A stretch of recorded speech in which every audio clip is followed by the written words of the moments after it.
Welcome back to the Crochet Crowd. So it's my friends over at Yarnspirations.com. Today's the crocheted ridge textured hat. This is actually a hat and a combo, but I'm only going to focus on the hat today. So what we have here is Red Heart Heat Wave yarn, and let me just pull that up and show you. It's it's called Beach Ball. You only need one ball of yarn, which will do the entire hat plus the pom-pom. It's really not a hard hat to be able to follow, and I'm going to be doing it step by step. And this brim is actually, I've already done some of the homework in advance, is a slip stitch brim, which is one of the best brims that you can do in crochet. Has a lot of elasticity to it. Takes a little bit longer, well, a lot longer to make. I'm just being quite transparent here, but I've always found that these hats that I do with this particular brim, they last a lot longer, and they also keep their elasticity a lot longer too. So the extra time that you'll spend working on the brim is something that you'll benefit with it in the long term. So without further ado, we're going to be using a 5mm size H crochet hook, and we're going to be starting to make the hat now. All the instructions are here, and we're going to go step by step in this tutorial today. So let's begin working on the brim. I've actually already started it. I have my 18 inches done, and I'm going to be picking up in the tutorial with this. But I'm going to show you how this is done, and again a 5mm size H crochet hook. So this is a slip stitch on the back loop only, and I'm going to show you a technique in the way that I turn this so that you can identify the first one.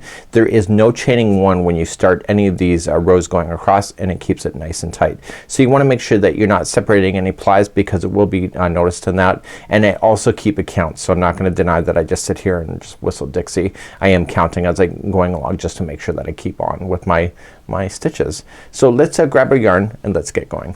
Leave an extra long tail that you can use to be able to use a tapestry needle at the end to hide that in.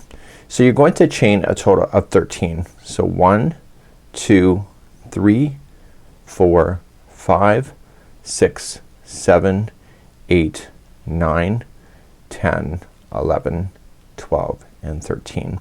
So there's actually only going to be 12 stitches across, and that's achieved by starting out, and you're going to skip the first one and turn and get the back hump only. And I want you just in the back hump, you're going to slip stitch across. So you'll have to get used to slipping. So just slip and through.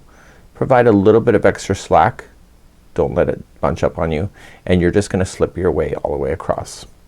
So by you doing the second chain from the hook, you only have 12 stitches to go across, and you're going to want to keep an eye on the 12, because once you start eliminating stitches, which is very possible, you know, nobody's perfect, then you will see that result if you start adding or skipping stitches.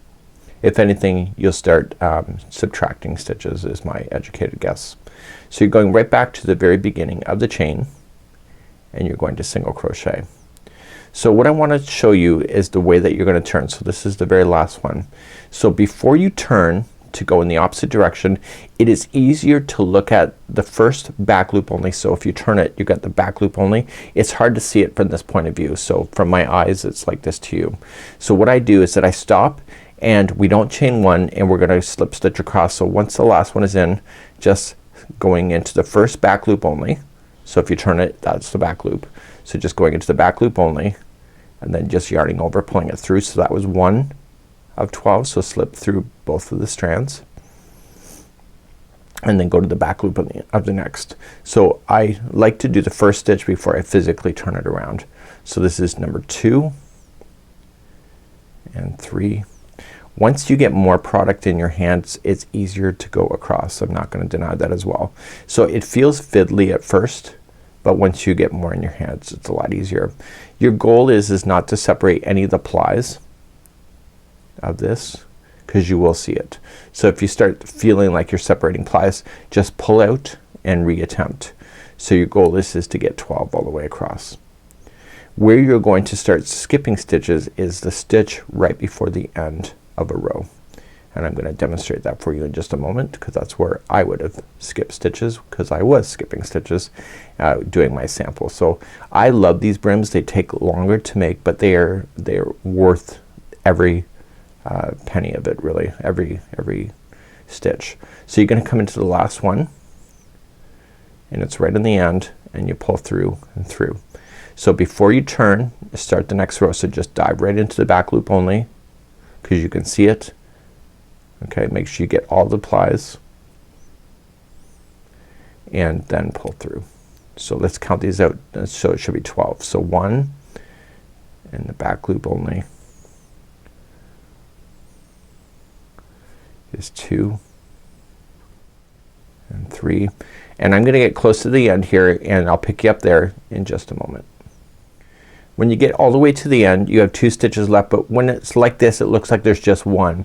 The next stitch is right in before this. Do you see it? It's right buried in there. That's where you're gonna skip a stitch. So this is my 11th stitch and then the outside one here is the 12th. Okay, so make sure you get both of those. And if anywhere you're gonna skip a stitch will be the 11th one. So then again just start another row. So just get the first back loop only, then turn. It's just easier to do that and then keep on going. I'm going much slower here than I would in person. It's just once you get more in your hand and you get comfortable it's really quite easy, and I do count. So my tip for you if I was to do this is that when you get to about halfway you should be at 6 and then 7, 8, 9, 10, 11, 12. So sometimes if I know that I skipped a stitch that I get more than halfway and then I realize that's 6, then I know something's wrong. So then I just kind of frog out and just correct it. And so it's nice to produce a tutorial where everything is perfect, but the reality is life isn't perfect. So to leave these kind of tips makes sense. So you want to keep going back and forth until you get a total of 18 inches, and that is the total length of it. So by just paying attention to the stitches it'll be really quite lovely. So lay it down, use your tape measure, and you should have 18 inches, but do not fasten off because that's where we're gonna pick up from this point then. So make sure you get your 18 inches of back and forth. You'll see that it's nice and thick and it's lovely, and let's continue from that point. So I've now finished my 18 inches. I told you that already. So you can try it on, just kind of wrap it around your head. Make sure that it's feeling good. It's not too stretchy or like it's gonna start slipping on your head, but make sure that you can get your head around it. Just add a few more rows if you think you need more space, because the matter is that once we go around this the first time it's the same count for everybody. So it's just a matter of how tight you want to make this. When you're satisfied with the width of this, or sorry, with the length of 18 inches, you're going to want to turn your work, and before I turn I want to get into the back loop only. So just going into the back loop like I showed you.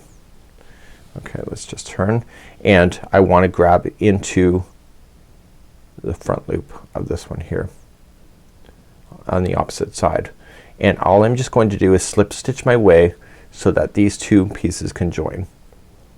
So pulling it through. So the back loop on the one side here, the front loop over here. Okay, and you're gonna go all the way across, and when you get all the way across you do not fasten off. We're going to then start and pick up the body of the hat immediately. So we're just gonna continue our strand across. So just match everything, and you will notice that the very first chain that you started with may be a little bit looser than what you finished. That's normal. It'll pull it all together by doing this. Make sure that when you do this that you're not being too tight about your slip stitching so it looks like it belongs together. And we're gonna ensure that this slip stitching that we're gonna do right now, it forms a little ridge. We wanna make sure that that goes on the inside of the hat before then starting the rest of the body. So we gotta make sure we turn it properly and then carry on from that point. Once you're in the very end here you're gonna match end to end on both sides. And then what I want you to do is that this ridge will be on the inside of the hat. So when you go to start this, just flip this inside out so then the ridge kind of folds inward like so, and then you can continue then. And when you do that make sure that the yarn tail is not going through the center of this as well. And then we're gonna pick up and start our first round and get ourselves started, and you will see everything's gonna look good. Now this tail that I had that I started, I'm gonna put that underneath the first set of stitches, and then that will be gone as well. So let's show you some tricks. I just folded it now. This is where we are starting. Folded it directly in half, and I'm going to put a stitch marker on the top so it's gonna follow the top about halfway. Now all this is doing for me is that it's giving me a reference point, so we have to get 70 stitches equally all the way around the top of this. So by putting it halfway you know that you need to get 35 stitches before you get to that point and 35 after. So usually if you don't do that and you get most of the way around and you realize that you only have just a few stitches left, people tend to rush that so the hat ends up unbalanced. So my goal is to make 35 stitches fit before the spot and 35 after. So let's do that. We're going to start our first one and we're going to begin. So chain 3 does not count as a stitch at all in this particular one, so make sure that you don't do that. So when you go to join it you want to be the first double crochet.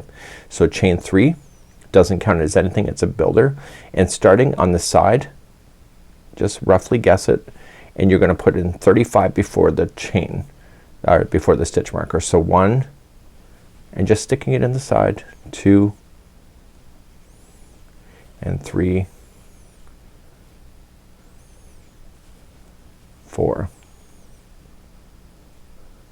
and 5, and I'll see you at the stitch marker and make sure we get our 35 in there before that point, and then carry on. So I have 5 in there, so the first chain 3 did not count as 1. So that's 5, and let's continue. So I'm coming close to the stitch marker. I'm actually at 30, so I have to make sure I get 35, so another 5 in there before I get there. So 1, 2, just eye it up, 3, 4,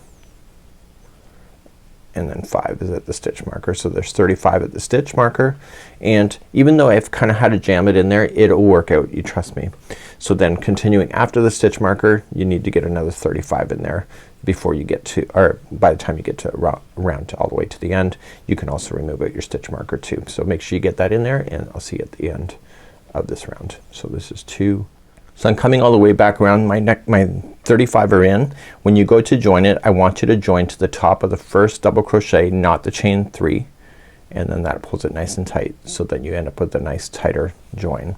So now we have our total of 70 all the way around, so 35 to the halfway point, and then another 35 to the other halfway point. And now let's continue, and now we're gonna start the fun stuff in doing second round of the body of the hat. So let's begin our texture. Number 2 is our round. We're going to chain 3, does not count as anything, so don't make sure that it does. So the other chain 3 is right under here. So starting in the very first post directly below, you're going to do a front post double crochet. So wrap the hook and coming in the side of the post and double crochet. And now the next 9 are all gonna be a back post. So wrap the hook and coming in the post from the behind and back to the behind, and do 9 in a row like that. So let's count that out. So we have 1, 2, 3, 4, 5, 6, 7, 8, and 9. So once those 9 are in, you're gonna repeat what you already know. So the next one is gonna be 1 front post double crochet, and then the next 9 are going to be back post double crochet. So I want you to do that all the way around. I'll see you at the end of round number 2. When you get all the way back around, the last 9 are like that. If you happen to have an extra one, I would do 2 together as a double crochet. So put 2 together, and if you are missing one, I would put 2 back post double crochet in the same one. That's where you would fake it. So when you get all the way back around, remember you're ignoring the chain 3. Go right to the front post double crochet and join it, and let's move on now to round number 3. So now that we have these front posts established, you're now going to see the pattern start to materialize, and it will be easier for you to be able to operate as well. So let's continue to round 3. So let's go on to number 3. We're gonna chain up 3, doesn't count as anything, and in the front post double crochet you're gonna keep that as a front post double crochet.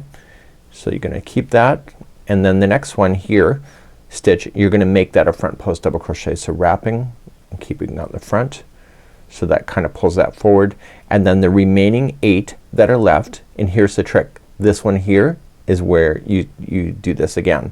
So you don't need to keep as a visual count as like a, you don't need to count as obsessively. So the next 8 will take you to that spot. So you don't hear me counting because I'm not gonna worry about it. I'm just gonna watch the visual cues. I trust myself that the last round was accurate, and once you get this established, you'll see that happen too.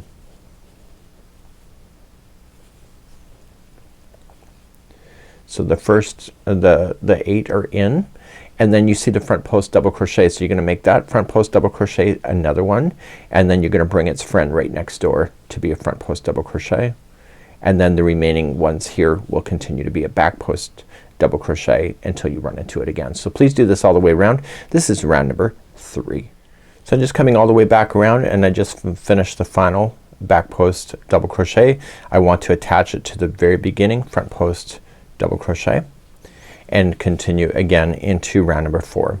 Chain up 3, does not count as anything, and watch the just materialize.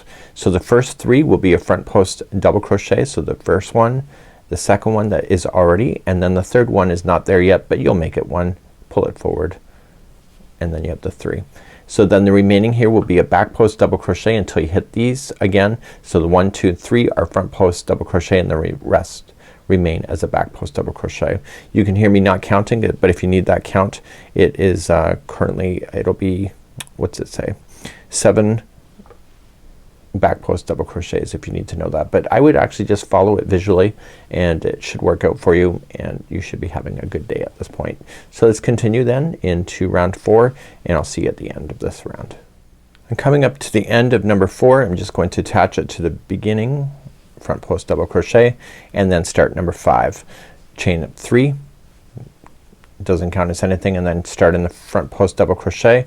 You want to do 4 this time. So 1, 2, 3, and 4, and then the remaining of these will be back post double crochet until you hit this spot again, and then you'll do 4 and then the remaining back post double crochet. Please do this round number 5 all the way around. I'm coming up to the end of round number 5. I'm just going to join it to the beginning front post double. Now we're going to start number 6 and chain 3, doesn't count as anything, and so then the first 5 will each be a front post double.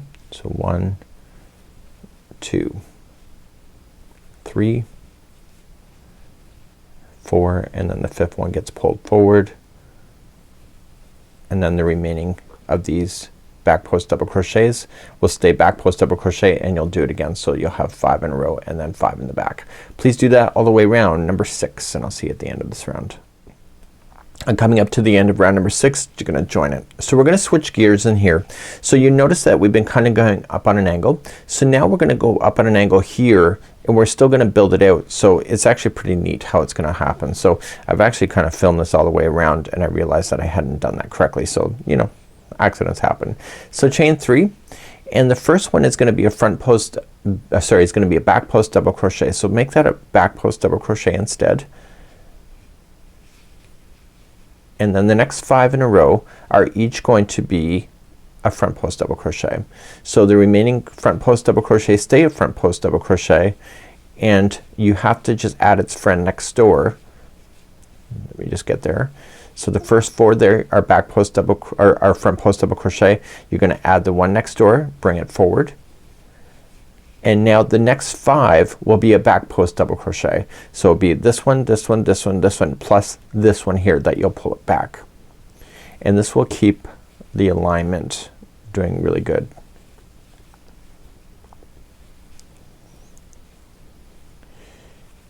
Okay, so you get that there. The first one is a back post double crochet instead, so it pulls it now in behind, and now the next 5 are each a front post double crochet, and then the next 5 are back post double crochet. So just keep an eye on where you're doing this, so you'll just remember that the first one is a back post, the next 5 are front posts, and then the rest are back posts, and keep on doing that all the way around. So this is round number 7.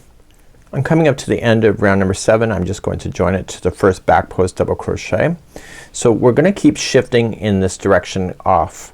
So let's continue then into round number 8. We're going to chain up 3, counts as nothing, and in the first back post double crochet keep it as a back post double crochet, and then add its friend next door as a back post double crochet. So just pull it backward. So everything is still in groups of 5. So when you do this, so you see these next 4, add the 5th one as a front post double crochet, and then the next 5 are back posts, and you want to keep doing that all the way around. So just keep an eye on that, and it's pretty easy at this point. So this is round number 8, just 5s. Everything's in sets of 5s, whether it's a front post or a back post, and I'll see you at the end of round number 8. Coming up to the end of round number 8, let's just join it. So we're gonna continue to shift off to the side. So we're gonna chain up 3, counts as nothing, and so then the first 3 will be a back post double crochet. So the third one that you're doing is pulling that first one back. So everything is still in groups of 5 if you remember it that way. So once we get that established, everything goes from 5s from this point. So then the next 5, so there'll be all a front post double crochet. So these 4 plus this one pull forward, and then it'll be 5 back posts, and then 5 front posts, and etc. So please do this all the way around for number 9. Coming up to the end of round number 9, and I'm just going to slip stitch to the first back post double crochet.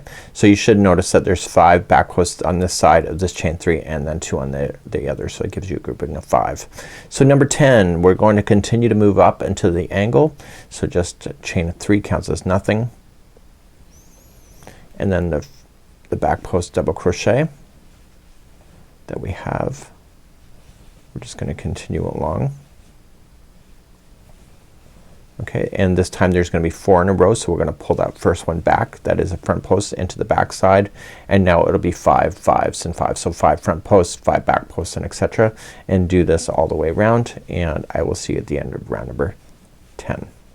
As I come up to the end of number 10, I'm just going to join it to the first back post double crochet like so.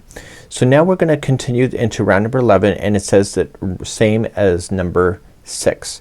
So if you recall in number 6, we're gonna chain up 3, and we're gonna we're gonna do a double crochet front post around each of the next 5 stitches. So we're just gonna now start coming forward. So just do 5, 1, 2, 3, 4,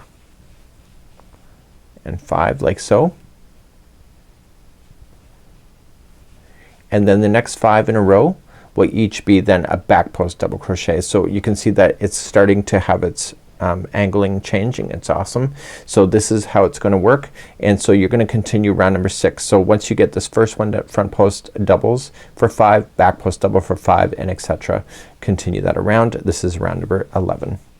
I'm coming to the end of round number 11, so I'm just going to slip stitch it to the first front post double crochet. So now we're gonna start coming into the top of the hat. So we're gonna start doing the crown section next. Round number 12, we're gonna chain up 3 counts as nothing. So we're gonna do 1 front post double crochet around the next stitch, okay, which is the one directly below, and then it says skip the next stitch, so you're gonna skip the next one, and the next 8 in a row are going to be a back post double crochet. So 1 2 3 4 5 6 7 and 8. Do you notice that that takes you to this section right here? So then this one stays as a front post double crochet, you skip the next one, and then the next 8 in a row are back post double crochet. So if you can remember that, it's pretty awesome. So you're gonna skip the first one out and just go to the next one and do back post double crochet for 8. So 1 2 3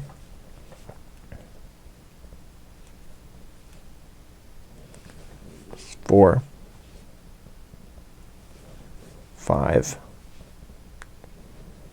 6 7 and 8, and you see the next one is a front post, so you're gonna keep that as a front post. You'll skip the next one after that, and then the next 8 in a row are back post double crochet. So you'll see this is gonna start eliminating stitches out. Coming up to the end of number 12, just join it to the front post double crochet. So number 13, we're gonna also start a reduction. So we're just gonna chain up 3 counts as nothing, and the first one right below it is a front post double crochet like we know it. The next one also is a front post double crochet, and then we're gonna skip the next one, which is a back post, and you're gonna continue to back post all the way until you get to this line right here, which is the front post double crochet again. So just skip the next back post and back post the rest of them until you see that line. You can do all your counting if you want to, but I'm very visual. That's why I teach on YouTube, because I'm a very visual person and I need to be shown. So it's a challenge for me to read these patterns at times. I'm just keeping it real here. So once I get to that line, the first 2 are a front post double, and then I skip the next one that is a back post, skip that one, and then the remaining back posts until you see that line again is going to be a back post double crochet. So this is number 13. Continue around, please. So I'm coming up to the end of round number 13. I'm joining it to the front post double. So we're now gonna continue to decrease, chain up 3, and then you're going to put in a front post double crochet in the next 3. So 1 2, and bring that next one forward, 3, and then the remaining back ones until you get to the spot here are going to be a back post. Sorry, you gotta skip one. So skip one, and then the remaining is going to be a back post double crochet. So 1 2 3 and 4. I don't know why I'm counting that because I'm looking for the visual. So then the next 3 are front posts. So 1, 2, and bring that one forward. This is 3, and then skip the next one and make, so skip it and then make the remaining a back post. This is round number 14. Please do this and I'll see you at the end of this round. I've come all the way back around, just join it to the top of the front post double. So round number 15 we're also decreasing, so chain up 3, doesn't count as anything, and now the next 4 are each a front post double. So 1, 2, 3 and 4. You're then going to skip the next stitch and back post double crochet the remaining until you get to that line that you're familiar with right there. So then once you get there, it's the next 4 in a row. So there are front posts of 1, 2, 3 and 4. Okay, skip the next one and then back post double crochet the remaining until you get to that ridge again. So please do this all the way around. This is number 15. We're getting close to the end. Coming up to the end of round number 15, you're just going to join it to the beginning and watch what we do. We are going to still reduce, so we're going to chain 3. This time you're only going to stay within the front post double crochets. There's a total of 4 of them only, so stay within those. So you're not going to be shifting over at all on this particular one. It's getting close to the top of the hat. Skip the next one and then back post in the next one after that, and then start again. So the next 4 only. So 1, 2, 3 and 4, and then skip the next one and then just back post in the next one after that. So please do this around for number 16. Coming up to the end of round number 16, just join it to the first front post double. Then we're gonna go and we're still gonna do a decrease, so chain up 3. So we're only gonna do a double crochet back post around the first stitch, so just straight on down. So double crochet back post just like that, and then all we're going to do, I keep saying that because I'm trying to buy myself some time, so the next 3 are a front post double crochet, and then we skip the next one which is a back post, and so the one after that we're going to make it a back post, so we're going to pull it behind. So we're trying to keep authentic to the pattern here, and then the next 3 in a row are each a front post.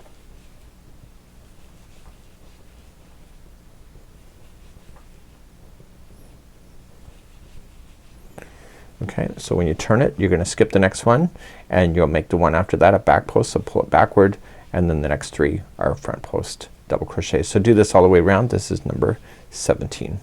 So we're now finishing number 17. We're gonna join to the beginning. So this takes us to 18, the final round. We're gonna chain up 3, which won't count as anything, and it says to skip the first stitch, which is here. So then it says do 1 double crochet around the next 2 front posts. So we're gonna do front post. So we're skipping the first one and we're doing a front post there for the next 2, and then it says 1 double crochet back post around the next. Okay, so then we skip the next stitch out, and so then the next 2 after that are front post double crochet, and the next one is a back post, and then we skipped this one here and keep on doing that. So 2 front posts, 1 back post, and then skip. Please do this all the way around. So once you're done round number 18, that's it. So you're just gonna join to the first one that you did, and then you have a wide open hole. So we're going to just cut this yarn a little bit longer, and we're gonna use a tapestry needle to feed this through and to close it off. So let's just pull that through, and then we're gonna find a tapestry needle here on the table somewhere. Once you have this strand on a tapestry needle, all you're just going to do is go in and out of the top area, and then once you go all the way around, just pull it and it will close it shut, and then you can add a pom-pom. For a complete disclaimer, I've almost run out of yarn, so I will need a second ball to make my pom-pom, and I'll be doing that as well. So I'm going to leave that pom-pom with you to be able to do that. You can use a pom-pom maker, you can use your hands. We have tutorials available right here on Yarnspirations as well as the Crochet Crowd to be able to make a pom-pom if you wish as well. I find the tools pretty cool, but if you don't have access to that, cardboard or your hands is just fine. So let me just get all the way around and pull this shut. Once you've gone all the way around, just pull it shut and that should close off the top. What I prefer to do myself is that once I do pull it shut, I take the end and I go directly across to where it should be across, and then that kind of whip stitches it shut and closes in the hole, so there should be no hole. So just go down through the center and then just pop your hand, just be very careful with that, through to the bottom side. And let's look at the inside of this hat here. So I would just take it in a few strands here on the underside. In the more information of this video, I'm going to leave you the pom-pom making stuff if you would like to do that as well, while I'm trying to buy myself time getting my needle in. So once you're happy with it, just secure it with a little knot and then leave it on the inside. If you are gonna do a pom-pom, I'd recommend that you have a pom-pom and you leave extra ties, so you just tie it in a bow tie on the inside of the hat, and therefore if you ever have to wash the hat, you just untie it, take it off, and then you can toss this in the wash machine. With this particular yarn, this is the Red Heart Heat Wave. You can wash it.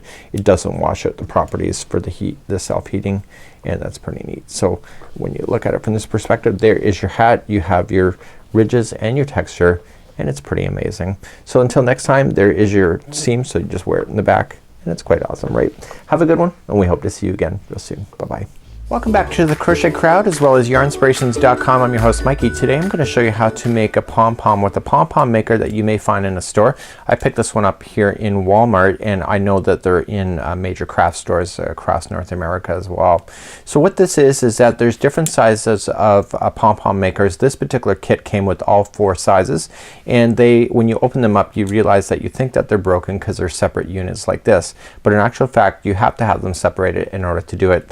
So some people use for pom-poms, they use cardboard, or they could use their hand in order to make pom-poms. These I have to say, they make one of the most perfect pom-poms you'll ever see. So today I'm gonna show you how to operate these, and it's the same operation for all sizes, and I will show you how to do that. So let's begin to show you. So just put the 2 sides, okay? The outside hinge is gonna be toward the outside and the other one is on the other side. Okay, match it up. Use the divots to hold, just like you see here, and just kind of pin it together. So you're going to do it in a way that is going to just hold it together as you do it. Okay, so it's just gonna be good, and they don't need to match each other up there. It's just as long as you're pinching here and it holds it, and it's just lightly holding it. Once you start wrapping it, it'll stick together without you having to hold it really quite tightly. So it's just a matter of starting this and getting it wrapped around a few times. So I'm gonna use my left hand to wrap, and all I want to do is fill in the space on this whole half side. So I'm not gonna jump over to the other side as of yet, and I just want to continue to wrap. So I'm gonna go right up to this edge, and I'm gonna go right up to this edge. Now you can either count it out if you want to, if you would like to be really super accurate with your counting so that it's equal on both sides of this tool, or what you can just do is just wrap it and make it look like it works. Okay, so because this is variegated, I'm kind of just jumping around a little bit, and what I want to do is I want to continue to wrap now, and as you get more and more, it just sticks together on its own. So once you're satisfied with it, now you can just cut your yarn. So now I'm gonna jump to the other side and pinning those other two together. I'm gonna do the same thing and just start it and wrap again like I did the other side. So continue to wrap this side, and I'll see you back here in just a moment. Okay, once you're satisfied with it, all you just got to do is trim this other yarn. So what you want to do now at this point is that you want to close this contraption. So just close it, and also open up these clips, and they are locking on to its neighbor but not opposite to each other. So just close it, so just lock it and lock the other side. So now the entire ring is now full, and now we're going to then separate these and being able to make the pom-pom. So the first thing that we need to do is that we need to grab our scissors next.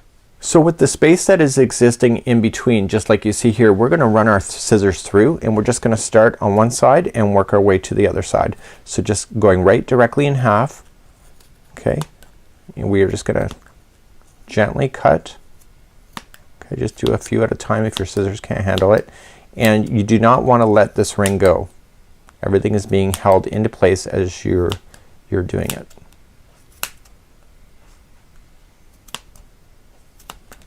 Now the size of your pom-pom is varied on the size of this ring, but also how many times you wrap it as well.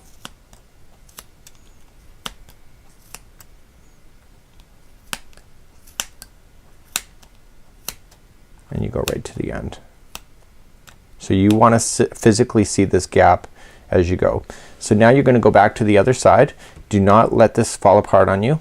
Again, holding everything together, and you're gonna do the other side now. There's nothing holding these rings together, so you kind of want to hold on to it at that point. So right now I'm about to hold, which I already am, and I go right to the end. So now the rings are actually completely separated from each other, but then it's still in the inside. So just gently put it down, and I need you to grab enough strand. Now if this material is not strong enough to be tied, then you got to use a different material in order to do the tie in the middle. So what I'd recommend for you is that grabbing the same amount of yarn, you're gonna want to tie about 2 or 3 or 4 or 5 times in the middle in order to really get it to separate, or to get it to really be tight. So just grabbing your yarn, and what I like to do is that I like to use an extra strand of string as I'm being able to tie it to my project. So just slipping in between the two gaps, the gap spaces as you see here, and you can turn it around and just bring it to the other side, again being gentle about it, and just bring it through. And do you see the hinging here? There is a space, so the yarn will go in between that too, and you just want to pull it through. And so just you start to tie your little knot here. So just let's do that. So let's just put that through and really give it a good tug, and this is going on the inside of this. Pull it enough so that it's gonna form it, but don't pull it enough that it's gonna ruin it. So then I'm gonna go to the other side now, turn it over, and I'm gonna tie this side. So see how I just tied the other side? Now I'm gonna come to this side and tie this side, and I want to do that a few times. So I'm gonna use these 2 strands that are falling out as my tie strands to go to the project. So I want to keep those, and I don't want to damage these strings. So when I go to work with this, I'll leave them out. So I'm gonna tie one more time, and then we're gonna release this pom-pom from the tool.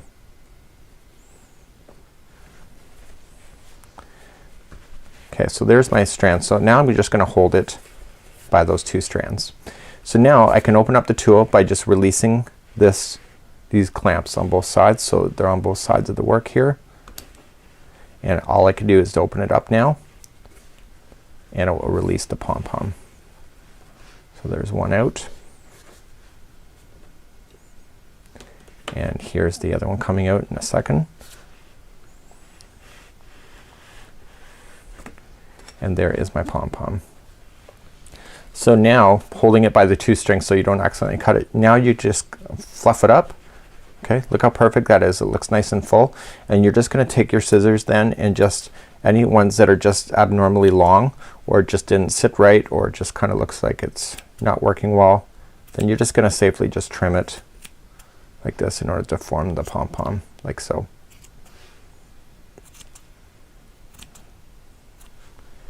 You can give it a good shake and look at it, and that's how you would create a pom-pom with that. So take this other than strands that are here, and you can attach it to the top of a hat really quite easily, and that's how you use all these kind of little tools. So the size of the tool then gives you the size of the pom-pom. So if you look at it from this point of view, see this pom-pom? It kind of matches that. So if you're looking for a bigger pom-pom, you can use a bigger tool like so. You'll have much bigger, and if you want smaller, then you just use a smaller like so. So until next time, I'm Mikey on behalf of Yarnspirations as well as the crochetcrowd.com. Enjoy, and hopefully you enjoy your new pom-pom. We'll see you again real soon.